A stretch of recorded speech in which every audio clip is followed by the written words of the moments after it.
When you aim to partner with with one of these big tech businesses, how can you protect your IP, and how worried should you be about consumers? Very good question. So generally the big companies have a concept called taint. So what does taint mean? Taint means that if the search team is looking at your company, and you're also doing a product on search, they typically avoid their own team to look at your product. And that's called taint. The reason is if they get tainted, then they can't work on their own product if there's any conflict with yours. That works very well in the big companies. The reality is when you're dealing with the small and medium-sized companies, who are also quite important, they obviously don't have these kind of processes.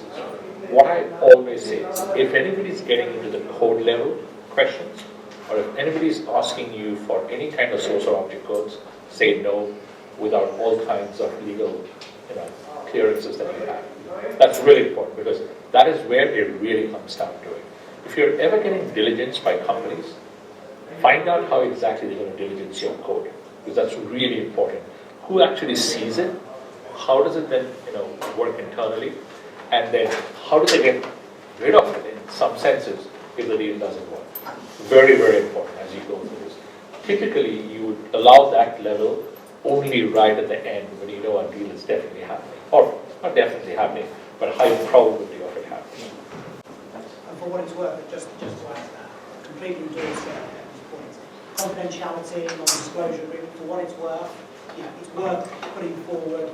I've never seen any action taken with confidentiality agreement, but hey, you've got something black and white in